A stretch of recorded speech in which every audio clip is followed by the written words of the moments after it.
I've never understood the point of rebooting successful franchises, whether it be movies or games. I just don't get what the goal is. You take something beloved and at best do the same thing over again, which means people would still prefer the original, or you take liberty with the original source material and then change a lot of things that people love, which means, again, they prefer the original.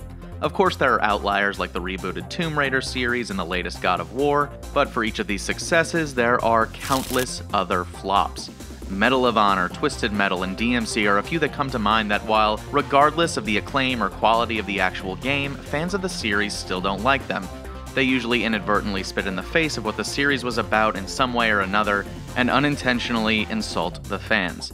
So today we're going to take a look at LA Rush, a game that throws away every element of the series that came before it. But how well does this work out? Well, let's ask then Midway Chief Marketing Officer and Acting Associate Producer of LA Rush, Steve Allison.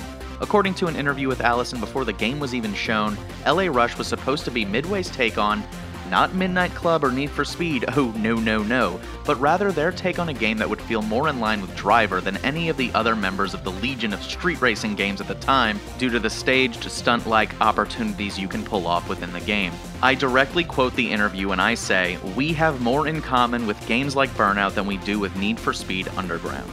If by more in common he meant nothing at all, he hit the nail right on the head. In all seriousness, I think this interview was pretty telling. To say this game about open-world street racing has little to do with games like Midnight Club or Need for Speed Underground feels like this game was struggling with an identity crisis before it even came out, knowing it couldn't compete with the big kids on the block who were already absolutely crushing it at this time. Allison also claimed that Burnout's reason for being unsuccessful, quote-unquote, in sales in America is the lack of licensed vehicles. According to an Engadget update, the series as a whole sold 15 million copies as of 2008, so I guess lying to give your own game leverage was one tactic he used? And while I understand that as a whole, as in worldwide, 15 million copies, whether it's in America or not, is still pretty solid, I think. In the interview, he also said that there was a heavy emphasis on the fact that West Coast Customs, the garage from Pimp My Ride, heavily influenced the game as well. But with this very confusing narrative about what the game was actually supposed to be like, what did we actually get in the long run? Well, LA Rush is unrecognizable to the original trilogy of games in the Rush series to the point where they should not even be considered in the same realm.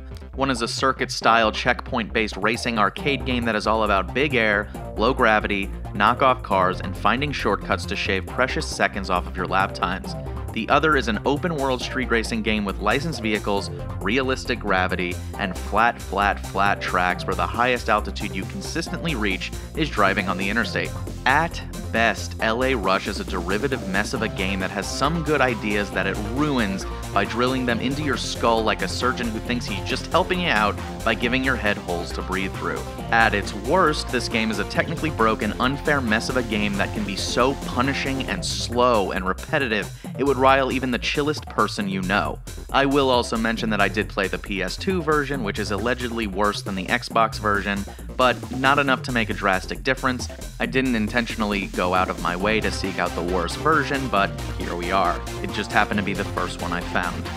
LA Rush is so insistent that it has a massive amount of content that it wastes your time trying to cover up how hollow of a game this is.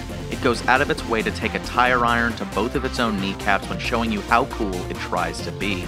So much so that if it just took a deep breath, got out of its own way, and let you bypass the so-called features it has, it would be a far better experience. Still not good, but better. For the first time in a Rush game, there is a story, a term I use very loosely. You play as Trix Lane, a famous street racer who sat in the haircutter's chair and said, "Give me the Devo." After being interviewed by a magazine about the massive wealth you've amassed by street racing, this douchebag Lydell Ray walks in with his crew and makes some kind of metaphor about change about to happen by dropping 87 cents on the floor. Flash forward a few weeks and all of your cars have been stolen, and your house is ransacked. Lydell is clearly behind it, given this massive Lydell Ray street plan written on a piece of paper that isn't even facing Trix while he reads it, which is just very funny to me. From then on, you have to reclaim the streets by stealing your cars back and generally just being a thorn in Lydell's side. When I say the story is loose, that's pretty much all there is to it besides these random cutscenes before races that just show you smack-talking Lydell before racing. That's all there is. Once we get past the story, the issues with this game start making themselves apparent because there is rarely any story development to break up the gameplay, a concept very sorely lacking. This is where the game starts kneecapping itself in every facet of its execution. Needless to say, driving is a key hook of this game, but there are three main kinds of missions to do to progress the non-existent story: street races, acquisitions, and retribution missions. I'll explain all of these in just a little bit, but just so you know, they all boil down to driving. With all of this driving around, you're going to need some wheels. There are 30 different licensed vehicles for you to drive, which gives you a hefty selection of tuners, muscle cars, and SUVs. There are even a couple of supercars and a couple of Midway concept cars that they designed for this game. The car system collapses on itself twofold because of two massive issues. It's too bad that almost all of these cars feel almost identical to one another because of an absolutely terrible car stat system. Every single aspect of these real-life vehicles is shoehorned into this three-category system. These three categories are speedometer, which I can only imagine is top speed, steering wheel, which has to be handling, and arrow, which is probably acceleration. The issue is, with such a simple system, every car, no matter how big or small, feels almost the same as the previous one. They have no defining features whatsoever outside of SUVs feeling a little bit bulkier than the others. You cannot convince me that this classic Camaro and this Dodge Ram truck feel the exact same in real life as these three categories imply. It doesn't make any sense. They are different in every single way: size, shape, weight, purpose. I guess it also really doesn't matter, considering that my other issue with the collection of cars is that you get them so frequently, getting a new car feels as exciting as finding a penny on the ground. You get a new car every couple of races, so not only does the surprise of a new ride wear off almost immediately, you never get attached to any of the cars you do get. Just toss another car in the pile I get to drive for 20 minutes before I'm kicked into another one. There isn't even an option to keep driving the car you drove before if you don't want to keep driving the new car. You have to wait until the game unloads the acquire mission, drive back into the garage, wait for another loading screen, choose the car you actually wanted, then wait for yet another loading screen before you can actually go off and continue the game. And remember how West Coast Customs was a massive influence on this game? Well, buckle up because this is another Pimp My Ride game. Going to West Coast Customs means paying a bunch of money to have no input on how your car is customized. They choose the rims, car color, cosmetic changes, and literally everything else. There's not even any upgrades to choose from, you just get what you get. And as mentioned before, you are rarely in a car for longer than half an hour anyway, so why even bother paying your hard-earned money to get your car slightly improved? I rarely did this until later in the game when I was getting fast cars that I only wanted to go faster. I couldn't care less about the cosmetics because truly, why did they put tiger stripes on my Saleen S7? I mentioned the acquire mission a second ago. These acquire missions where you get cars are almost exactly the same.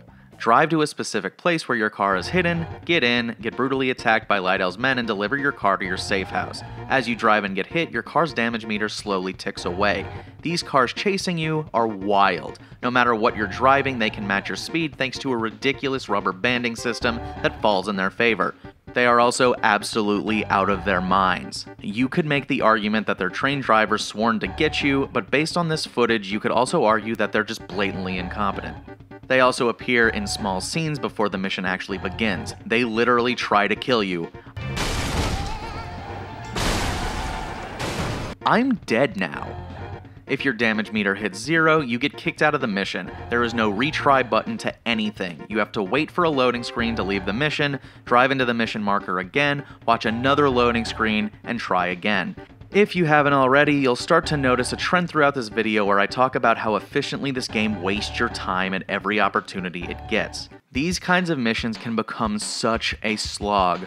Rarely do you ever fail these missions, but it doesn't matter where you are in the city. You always have to deliver your car back to the same safe house with the same amount of possible damage your car can take before failing. So there are times where you drive a few blocks, and there's other times where you're driving for 5 to 8 minutes at a time trying to get your car back without destroying it completely. And because LA is so poorly laid out either in real life or in this game, I don't really know, you end up taking the exact same pathway home after a certain point in each mission. but you cannot fight back against the other cars tailing you because it means taking damage. Then upon arriving at home, you pay out of pocket to fix your car based on how much damage you took. These have a tendency to drain every dollar you have, which ends up being a massive issue because literally doing anything in this game costs money in the most frustrating way possible. Want to join a race? That's 10 grand. If you lose that race, you have to put 10 grand in every time you want to do it again. Every single time you enter a race, you pay. If you don't have enough money to proceed, you need to go and pay to get into other races so you can earn more money. There is no fast travel either, so you have to drive around to every single event before you can even try to get your money back. So progressing through the story means you'll be playing the same exact races multiple times to get the money back just to attempt races more than once. That turns losing a race into a blood-curdling scream of pain and wasted time. Because again, you don't just lose the race, you lose the money you entered with and the time you spent getting all that money in the first place. And then you have to go back and do it all over again. And you're going to lose a lot. The developers made the LA streets bland and uninspired. Just look at this pier. It's a piece of gray with a random roller coaster on it. And before you type an angry comment at me and say, "Of course it looks bad, it came out in 2005. It's a terrible excuse and takes away from some of the great looking games of the era. The traffic, which was another aspect bragged about in that interview, is too realistic in the sense that traffic is almost unavoidable because it's everywhere. There are scripted events in the races that throw 18-wheelers at you. Every intersection has some sort of vehicle running a red light to conveniently hit you and no one else. There are streets where traffic is in all lanes, so you inevitably crash because your car isn't wide enough to fit between traffic. You can't just get away from the constant crashing, and I literally put this game down for a few days because I couldn't take it anymore. But why is crashing so bad in this game as opposed to others? Remember the comment from the interview about how LA Rush is more like Burnout than it is anything else? That was likely referring to the crash mechanic. I would imagine it was supposed to be this industry-defining moment because it added a feature almost completely absent in every racing game with licensed cars: realistic collision damage and cosmetic crumpling. For the first few times, it's really cool to see your real-life car tumbling over itself like it was just taken out in a Burnout game. In that sense, it nailed the Burnout feel. But you know what happens after the first few times you see the collisions? You want to skip it. You can't. These crashes become these drawn-out, tooth-pulling moments that add an inconsistent amount of time to driving around the city and races. Just look at this. This is literally a 17-second crash. Imagine this, but 4 to 5 times a race. It is insufferable. There's nothing you can do. You can't speed it up, but you can slow it down for God knows why. It's unfathomable how frustrating this is and how much time this adds to your total playthrough. And could you imagine slowing these crashes down to half speed every single time? That crash from before was 17 seconds. You're looking at a 34-second, half a minute crash animation.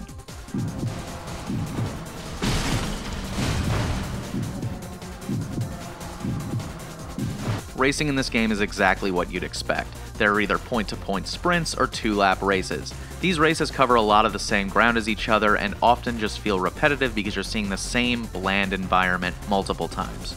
It also just gets frustrating because you only see one checkpoint on the minimap at a time, which means there's no context about where the one after it is, which means you can hit a checkpoint and then realize the following one is in the opposite direction of where you were going. The minimap is also useless and too zoomed in to show you the right path to take. The only saving grace is that, for whatever reason, you never actually have to win. According to this loading screen, it just helps. What? For a hotshot racer, the fact you never have to place in first or second really doesn't make me feel like I'm cool, but also thank God I don't actually have to win any of this, because this video would straight up not exist. I'd have just thrown my PlayStation in the trash. The only small beacon of hope in all of this is the variety of retribution missions where you can just stick it to Lydell. You push his cars off roofs, you park his cars on train tracks. There's even a mission where you go to Santa Monica Pier and destroy the roller coaster there because allegedly he owns it or has a share in it, but it just collapses on top of you. I'm dead again. You're usually just annoying him, but you never actually get to see his reaction to anything. Like, there's no cutscenes about what he does when he sees all this. You just kind of hope it's working. So without having any cutscenes or meaningful story progression or even a way of collecting cars that are different from one another, playing this game feels a whole lot like you're just spinning your wheels until the end. At some point in the story, after you do enough races or acquisitions, Lydell calls in other muscle to take me on, but they never showed up outside the stupid cutscene where they bet $3,000 on a race, but the entrance fee was already $5,000 and the final winnings were $10,000, so what did that cutscene have to do with anything?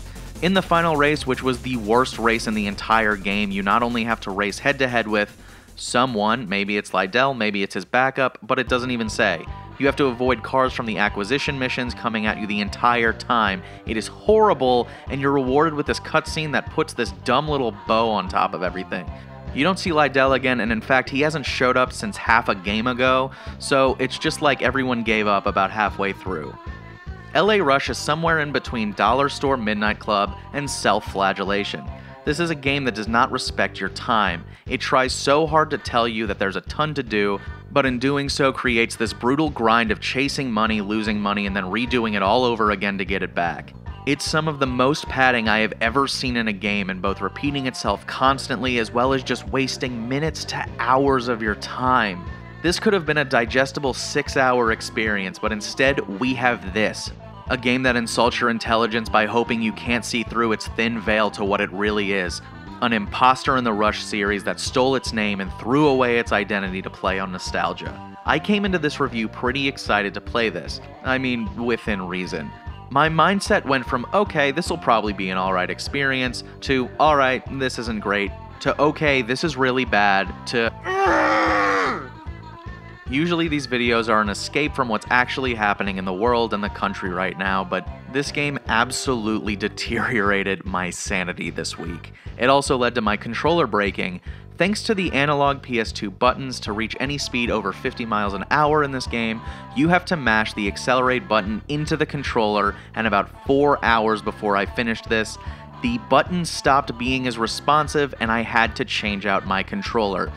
Thanks, LA Rush. If you simply have to play this game, and I really don't recommend you do, play the PSP one. It has less traffic to worry about, and being able to pick it up and put it down means you won't have to take it in huge doses, but please, don't waste your time. So here we are at the end of the Rush saga. With 4 games, there's surely a lot to love about this series. While the first game is kinda hard to go back to, the 4th game is just an absolute waste of your sanity, time, and why would you put any more miles on your system at this point? Play something better. So while I can't say that the San Francisco Rush series ended on a high note, I can say that I respect and love the series even more after diving into the past, giving them a second look, and playing them all again. I would probably never play LA Rush again if I'm gonna be honest, but hopefully one day soon, looking forward, we will have another entry that doesn't disgrace the series like this one did. But until the next video, I've been under 10 hours. Thank you so much for watching. If you liked the video, be sure to leave a like on it. If you played LA Rush and you love it, please tell me why. If you didn't play LA Rush, you should probably comment and tell me what your favorite Rush game is, and we'll have a cool talk about it. It'll be great. And lastly, if you like this video and you want to see more by me, please hit the subscribe button. I'd really appreciate it. I post more often than I used to, and it's just been a great time lately. Been having a lot of fun talking to all of you about the different games I've been covering, and I'd love to open up the floor to more people, so definitely subscribe if you want to see more. But I'll see y'all later.